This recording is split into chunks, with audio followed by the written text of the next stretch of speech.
ఈరోజు మనం ఒక పెద్ద అంశం గురించి మాట్లాడుకుంటున్నాం. అవును, పెద్ద అంశం, పెద్ద వయసుతో ముడిపడిన అంశం, మనం పెద్దగా పట్టించుకునే అంశం. కానీ మనం దృష్టి పెట్టవలసిన అంశం కూడా ఇదే. వాళ్ళకు అందరూ ఉన్నా ఎవరూ లేని అనాథలే.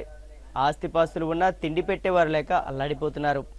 రామ కృష్ణ అంటూ కాలం గడపాల్సిన వృద్ధులు ఇబ్బందులు పడుతున్నారు.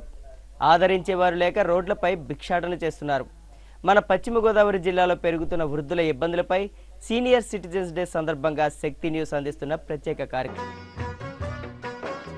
మన దేశంలో రోజు రోజుకి వృద్ధులను పట్టించుకునేవారు కరువైపోతున్నారు. అటు కుటుంబ సభ్యులకు, కడుపును పుట్టిన పిల్లలకు కూడా వీరంటే చిన్న చూపే.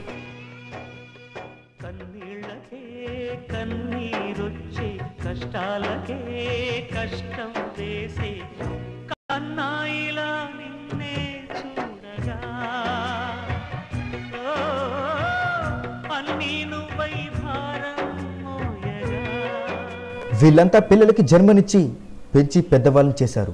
చదువు సంధ్య నేర్పించి ప్రయోజకులు చేశారు. కానీ కడుపును పుట్టిన పిల్లలకు భారమవుతున్నామని భావించి రోడ్లపై భిక్షాటన చేస్తున్నారు. లేదంటే ఇంట్లో చెప్పకుండానే ఇల్లు వదిలిపెట్టి వెళ్ళిపోతున్నారు.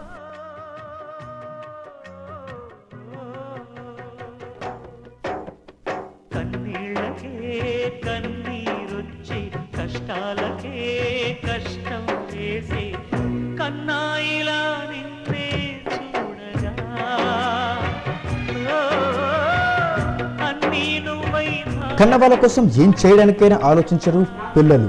కానీ ఈ పరిస్థితి పూర్తిగా మారిపోయింది. బంధాలు, బాంధవ్యాలు, ప్రేమలు, ఆప్యాయతలు కనుమరుగైపోతున్నాయి. అందుకు ఉదాహరణే ఈ సంఘటనలు. అన్నయ్య చూశాడు. తర్వాత వాళ్ళ పిల్లలు పెద్దలు అయిపోయాక ఇంకా చూడలేక వదిలేశాడు. మరి విజయవాడ ఆయన పోయి 12 సంవత్సరాలు అయిపోయింది. నేను ఇక్కడికి వచ్చి 8 సంవత్సరాలు అయ్యింది. ఏ లోటు లేదు. నేను ఇక్కడికి ఎలా వచ్చానంటే నాకు మా వాళ్ళు చాలామంది ఉన్నా ఎవరింట్లో కూడా ఉండబుద్ధి అవ్వలేదు. అమ్మాయి ఒక్కతే. అమ్మాయికి కూడా పెళ్ళికి పోయాడు. అమ్మాయి దగ్గర అసలు ఉండబుద్ధి కాల. అమ్మాయికి 3 పిల్లలు. ఆర్థికంగా ఆ పిల్ల బాధపడతాయి. అందుకని మా వాళ్ళు అబ్బాయిని అడిగితే ఇక్కడికి తీసుకొచ్చి చేర్పించాడు. నాకు దిక్కు బొక్కు ఎవరు వీళ్ళే చూస్తాడు. నన్ను ఎవరు చూస్తలేదు. మా అమ్మగారు పెళ్ళి కూడా ఎవరు లేరు. రాష్ట్రం ఎవరు రాలేదు. చూస్తాడు. మీరు కనిపెట్టండి అని కూడా చెబుతున్నాడు. అప్పుడు చెల్లిగారు అమ్మాయి ఈ ఊళ్ళో ఉంది. తీసుకొచ్చి ఇక్కడ దిగి పెట్టింది. ఆశ్రమం ఉంది. ఆశ్రమంలో చూస్తారు, బాగానే చూస్తారు అనేసి తీసుకొచ్చి ఇక్కడ పెట్టారు. పిల్లలకు, కుటుంబ సభ్యులకు భారమని భావించే తల్లిదండ్రులు ముసలితనంలో కష్టపడలేక, జానెడు పొట్టను నింపుకునే శక్తి లేక అనాథాశ్రమాలను ఆశ్రయిస్తున్నారు ఆ వృద్ధులు. కొడుకు పున్నామనర్కు నుండి తప్పిస్తాడు అని అంటారు. కానీ ఈ కలికాలపు కొడుకులు బ్రతికుండగానే అనంతలోకాలను చూపిస్తున్నారు.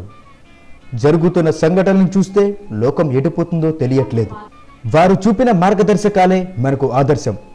వారే నేటి యువత తల్లిదండ్రులకు అమ్మా నాన్నలు. తరతరాలకు వేరే సాక్ష్యం, తరతరాలకు వేరే ఆదర్శం. ఎన్నటికీ మరువరాదు ఆ పాత తరాలను. అలాంటి గొప్ప వృద్ధులను గుర్తు చేస్తూ వృద్ధుల దినోత్సవం సందర్భంగా శక్తి టీవీ అందిస్తున్న ప్రత్యేక కార్యక్రమం.